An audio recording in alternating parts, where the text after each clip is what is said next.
Good morning students, welcome back to our English class and here is our book Real English for class 3rd. Last video में हम chapter number 3 hopping frog को discuss कर रहे थे. अभी हम इसकी बैक एक्सरसाइज को फिल करते हैं. ठीक है, so let's get started. Comprehension. हमने जो पढ़ा है, जो सीखा है, उसको कॉम्प्रिहेंड करना है, यानी कि उससे उसका निष्कर्ष निकालते हुए हमें इन क्वेश्चंस को सॉल्व करना है. ठीक है, तो फर्स्ट क्वेश्चन है tick the statement that are true, cross the false one. तो जो स्टेटमेंट ट्रू हैं उनको हमें टिक करना है और क्रॉस करना है जो फॉल्स स्टेटमेंट है उनको. All right, so first statement is the girl tries to catch the frog. Is it true? नहीं, तो गर्ल फ्रॉग को कैच नहीं करना चाहती थी, वो सिर्फ ये चाहती थी कि फ्रॉग उसके आसपास रहे ताकि वो उसे देखती रहे. तो दिस स्टेटमेंट इज फॉल्स और फॉल्स के लिए हमें क्या करना है? क्रॉस लगाना है. ठीक है ना. नेक्स्ट स्टेटमेंट पे चलते हैं. The girl decides not to disturb the frog and says goodbye to it. तो क्या गर्ल ये डिसाइड करती है कि वो फ्रॉग को डिस्टर्ब नहीं करेगी और उसको गुड बाय बोल देती है? तो हाँ, ये स्टेटमेंट तो बिल्कुल ठीक है, क्योंकि वो उसको कहती है कि चलो अब हम एक दूसरे को डिस्टर्ब नहीं करते हैं, और गुड बाय कर देती है उसे कि फिर मिलते हैं, है ना. तो ये स्टेटमेंट हो गई ट्रू. नेक्स्ट स्टेटमेंट देखते हैं. The frog decides not to disturb the girl and says goodbye to her. The frog decides not to disturb the girl. Frog ये डिसाइड करता है कि वो गर्ल को डिस्टर्ब नहीं करेगा और उसको गुड बाय बोल देता है. क्या ये स्टेटमेंट सही है? तो नहीं, ये स्टेटमेंट तो बिल्कुल गलत है, क्योंकि पूरे पोएम में हमने कहीं भी बॉय की फ्रॉग की कोई भी कन्वर्सेशन नहीं सुनी है. हमने सिर्फ गर्ल को ही बोलते हुए सुना है. गर्ल की क्या ओपिनियन है हमने वो सुनी, पर फ्रॉग क्या कहा? फ्रॉग ने कुछ भी कहा ही नहीं, है ना. तो ये स्टेटमेंट क्या हो जाएगी? गलत हो जाएगी, फॉल्स. और फॉल्स के लिए हमें लगाना पड़ेगा cross. All right, next statement is the frog is a finger of scorn. क्या सब उसे उंगली दिखा के, मतलब नीचा समझने वाला समझते हैं कि उसको उंगली दिखाते हैं और उसे नीचा प्रूव करते हैं? तो ये बात बिल्कुल ठीक है. हमने पढ़ा था कि सब लोग फ्रॉग को उंगली दिखाते हैं और उसे नकारा समझते हैं कि वो यूजलेस है और वर्थी ही नहीं है वो. तो ये स्टेटमेंट बिल्कुल सही है. This statement is true. All right, next statement is the toad is lumpish therefore it is dangerous. Toad lumpish था? बिल्कुल था. लंपिश का मतलब उसकी जो बैक थी उसका कोई प्रॉपर शेप नहीं था और उबड़ खाबड़ सी थी, रफ सरफेस था. तो ये कह रहा है कि टॉड लंपिश था, देयरफॉर इसीलिए इट इज डेंजरस, इसीलिए वो डेंजरस था. तो ऐसा था नहीं. हमने ये पढ़ा था कि हालांकि टॉड लंपिश था, but still toad is not dangerous at all. Toad बिल्कुल भी किसी भी एंगल से डेंजरस नहीं था. तो ये स्टेटमेंट गलत हो जाती है. This statement is false. All right, तो ये स्टेटमेंट हो गई गलत. नेक्स्ट क्वेश्चन पे मूव करते हैं. Answer these questions. In questions के हमें आंसर करने हैं. First question is what does this line mean. इस लाइन का क्या मतलब है? लाइन पढ़ते हैं. I will not plate you with stick और स्टोन. मैं तुम्हें नहीं भगाऊंगा, मैं तुम्हें नहीं मारूंगा स्टिक के साथ, और ना ही मैं तुम्हारे ऊपर पत्थर फेंकूंगी, है ना. तो ये बात किसने कही थी? ये बात गर्ल ने कही थी. किसको कही थी? फ्रॉग को कही थी. ठीक है. I will not plate you with stick और स्टोन. ना तो मैं तुम्हें स्टिक से मारने वाली और ना तुम्हारे ऊपर स्टोन फेंकूंगी. तो इस लाइन का क्या मतलब है ये पूछा है. First statement is the girl does not have a stick और stone to pat the frog with. Girl के पास ना तो कोई छड़ी थी और ना ही कोई पत्थर था जिससे वो फ्रॉग को मार सके या जिसको फ्रॉग पे फेंक सके. तो ये स्टेटमेंट तो बिल्कुल गलत है. ये तो मतलब नहीं है इस बात का. नेक्स्ट स्टेटमेंट पढ़ते हैं. The frog should be pelted with a stick और a stone but the girl is not keen on doing that. तो ये बोल रहा है कि जो फ्रॉग था उसको मारा जाना चाहिए था या तो एक लकड़ी के साथ या फिर पत्थर के साथ, कि उसके ऊपर या तो पत्थर फेंक देना चाहिए था या फिर उसे लकड़ी से मार देना चाहिए था। But the girl is not keen on doing that, but girl उसको मारना नहीं चाहती थी, या गर्ल ये सब नहीं करना चाहती थी। क्या ये बात सही है? हमने इस तरीके की कोई स्टेटमेंट नहीं पढ़ी है ना, और ना ही इस बात का ये मतलब, तो ये बात भी गलत हो गई। नेक्स्ट स्टेटमेंट देखते हैं। People usually pelt the frog with a stick or a stone, but the girl is kind and will not do that. तो यहाँ पे क्या बोला है कि नॉर्मली यूजुअली लोग चाहते हैं एक फ्रॉग को या तो स्टिक से मारना या फिर पत्थर फेंक देना उसके ऊपर, बट जो गर्ल थी वो कैसी थी? काइंड, दयालु थी, and will not do that, और वो नहीं करेगी ऐसा कुछ। तो ये स्टेटमेंट तो हमने पढ़ी है, यही तो था, I will not peeled you, मैं तुम्हें नहीं मारूंगी, है ना। तो this statement is true, third option इसका करेक्ट है। ठीक है, हमें इस लाइन का मीनिंग देखना था और यही इस लाइन का मीनिंग है। ठीक है, नेक्स्ट क्वेश्चन पे चलते हैं। Is the frog really wearing a cap and a coat? क्या सच में फ्रॉग ने कोई कैप पहना था या कोई कोट पहना था?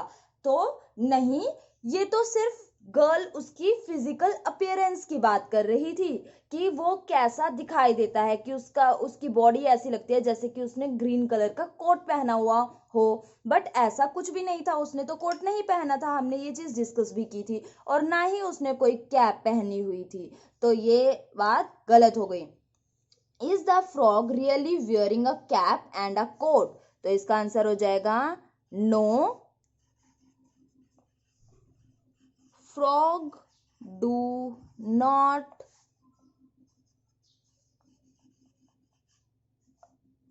not really wear a cap and a coat. All right, तो क्या है इसका answer? No, frog do not really wear a cap and a coat. Frog ने ना तो कोई कैप पहनी थी और ना कोट पहना था। ठीक है, is the frog really wearing a cap and a coat? क्या सच में फ्रॉग ने कोई कैप या कोट पहना था?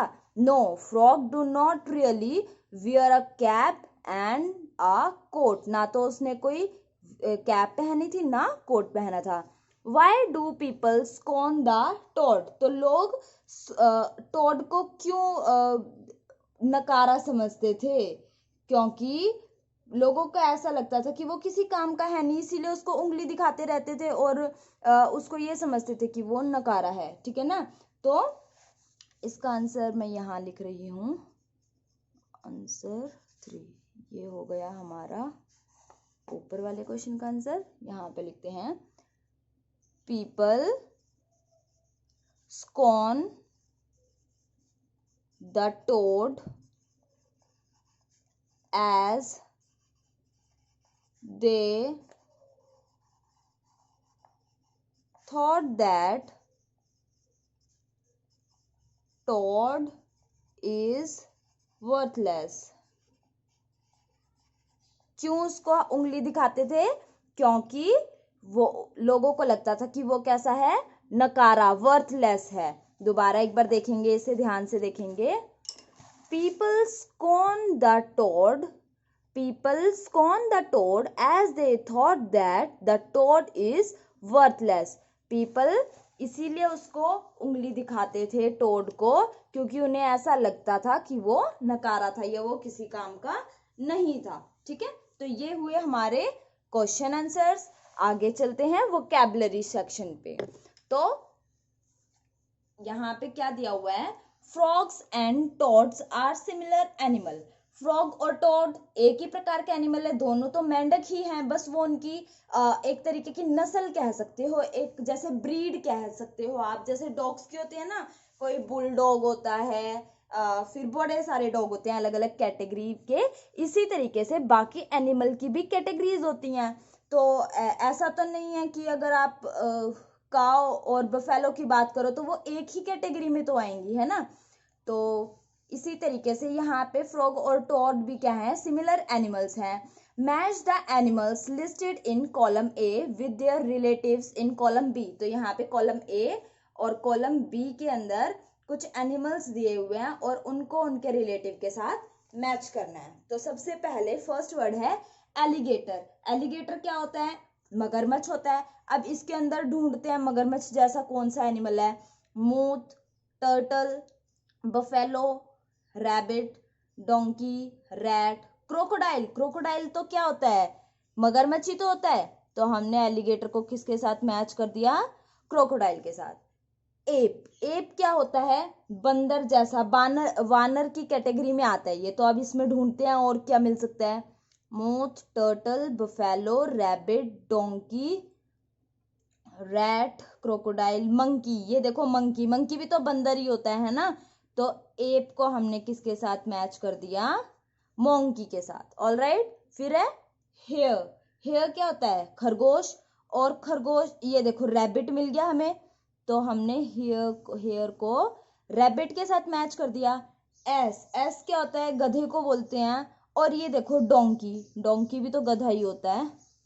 तो हमने इनको मैच कर दिया। माउस, माउस क्या होता है? चूहे को बोलते हैं। और रैट, देखो रैट मिल गया, तो रैट भी क्या होता है? चूहा। तो इसको मैच कर दिया। बाइसन एक प्रकार की आप गाय या भैंस की ही कैटेगरी में ले सकते हैं। जैसे बफेलो और काओ क्या है? सेम सिमिलर एनिमल है। इसी तरीके से बाइसन भी क्या है? एक तरीके का सांड कह सकते हैं, गाय कह सकते हैं। और ये किसकी कैटेगरी में आएंगी? बफेलो की। तो इसको हमने किसके साथ मैच कर दिया? बफेलो के साथ।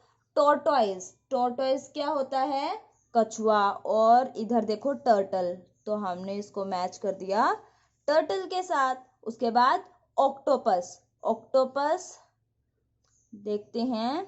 स्क्वेड दिखा, ये क्या होता है? ऑक्टोपस होता है। इसके 8 to 10 हैंड्स होते हैं, ठीक है। पानी के अंदर रहता है, बीच में इसका कुछ इस तरीके का मुंह होता है और इसके बड़े सारे हाथ होते हैं। तो अलग अलग पीछे की साइड भी, मतलब ऐसे बहुत सारे हाथ पैर होते हैं जिनसे ये मूव करता है। आप ध्यान से इसको यूट्यूब पे सर्च करके देखेंगे या फिर गूगल पे सर्च करेंगे तो आपको बहुत सारी इमेजेस दिखाई दे जाएंगे, ठीक है ना। और ऑक्टोपस और स्क्विड एक ही प्रकार के एनिमल है, ये दोनों पानी के अंदर ही रहते हैं, ठीक है। और फिर हुई बटरफ्लाई। बटरफ्लाई किससे रिलेटेड है? मूथ से। मूथ और बटरफ्लाई सेम हो गए, ठीक है। तो ये हुआ हमारा वोकैब सेक्शन कंप्लीट। अब हम मूव करते हैं next section, that is sound and pronunciation. तो साउंड्स में हमें क्या करना होता है? बोलना होता है। तो इसीलिए अब कोई चुप नहीं बैठेगा, मेरे साथ साथ बोलेगा। Let's start with our sound and pronunciation section. Read the following words, word pairs allowed. तो इनको हमें क्या करना है? तेज से बोलना है, allowed. All right.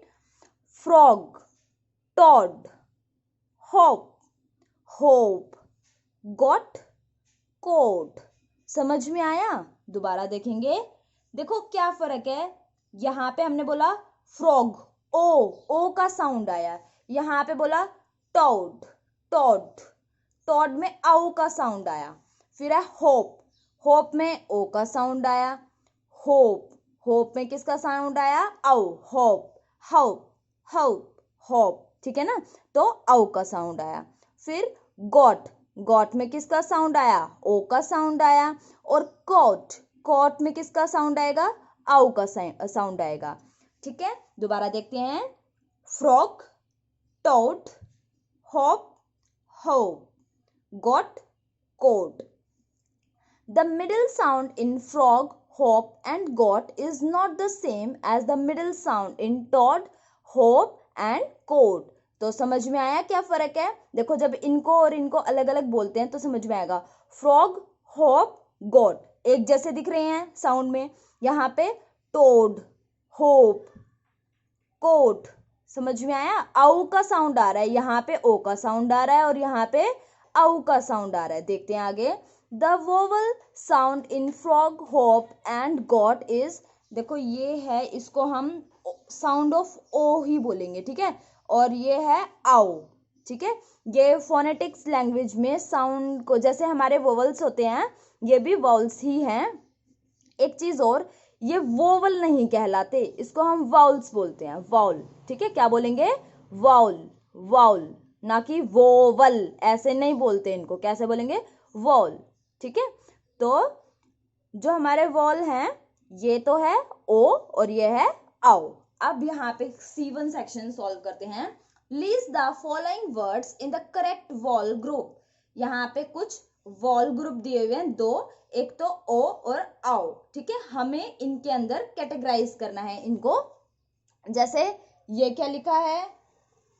Bought, boat, औ का साउंड आ रहा है यहाँ पे, तो हम इसे इस वाले सेक्शन में लिखेंगे BOAT। कैसे बोला जाएगा? Boat, boat. औ का साउंड आएगा, ध्यान से आप इसको बोल के देखेंगे, आउट, बोट। ठीक है, नेक्स्ट इज लॉक। अभी एक कैसा साउंड आ रहा है? लॉक। सिंपली बोला, ओ का साउंड आया, लॉक, लॉक, है ना? तो इसको हमने लिख दिया LOCK, ओ साउंड में। अब देखेंगे क्या लिखा है? WROT, रोट, औ का साउंड आया ना, रोट, है ना? तो यहां लिखेंगे WROTE, रोट। उसके बाद WANT, वांट, वांट सीधे बोलते हैं ना, तो ओ का साउंड आया, औ का साउंड तो नहीं आ रहा, वाउंट तो नहीं बोल रहे हम इसको, वांट। तो यहाँ पे आ गया WANT। अब यहाँ पे है वांट, औ, वांट, वांट। तो ये कहाँ पे आ जाएगा? औ साउंड में आ जाएगा, WONT, want. Next is phone, phone, औ का साउंड आया, तो कहाँ लिखेंगे? यहाँ पे लिख देंगे औ साउंड में, PHONE, ऑन, ऑन तो सिंपल ओ का साउंड आ रहा है, तो हमने लिखा है यहाँ पे ओ के साउंड में ON, ऑन। ठीक है, उसके बाद COST, कोस्ट, ना कि काउस्ट तो नहीं बोलते, तो कॉस्ट कहाँ आ जाएगा? ओ साउंड में आ जाएगा, COST, कॉस्ट। बोलते रहेंगे, जितना ज्यादा बोलेंगे उतनी कंफ्यूजन नहीं होगी और समझ में भी आएगा। ठीक है, नेक्स्ट इज ROB, रोब, चोरी करना, रोब, रोब बोलते हैं, रौब बोलते हैं, रोब बोलेंगे, है ना? तो ये आ गया ओ सेक्शन में, ROB, रोब। नेक्स्ट इज सोप, सोप, औ की साउंड आई, तो सोप कहाँ हो गया? औ में, SOAP, सोप। ठीक है, next is C2 section. Find a rhyming word from the poem to match each word. तो यहाँ पे कुछ वर्ड्स दिए हुए हैं, इनके हमें राइमिंग वर्ड लिखने हैं। राइमिंग वर्ड कौन से होते हैं? जैसे कार, हार, सेम सेम हो गए ना। जैसे यू, तू, ये भी यू, टू, सेम आवाज आ रही है। ठीक है, जैसे कि यहां से हम देखते हैं, बोट के साथ कोट मिला दें तो बोट, कोट, सेम साउंड आ रही है। तो ये क्या हो गए? जिनकी साउंड सेम हो जाती है उनको हम क्या बोलते हैं? Rhyming word. अब सीन के साथ क्या मैच करेगा? हम पेज पलटेंगे और ढूंढेंगे। ये देखो, scene, scene, stone, green, scene और ग्रीन, सीन, ग्रीन मैच कर रहे हैं, तो हम सीन के साथ किसको लिखेंगे? ग्रीन के साथ, GREEN,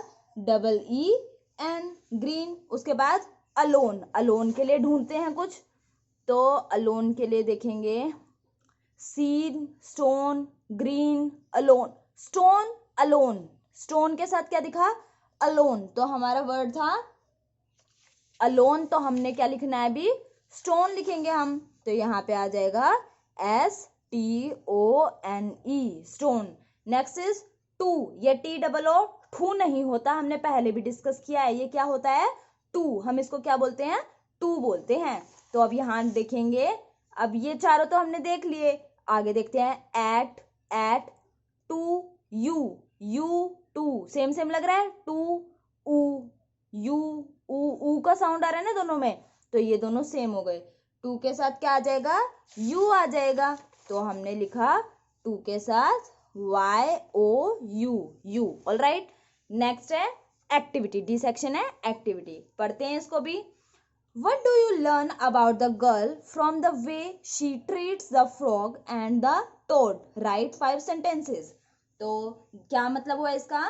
कि आपने जो गर्ल के बारे में सीखा यहाँ पे, उससे आपको क्या लगता है?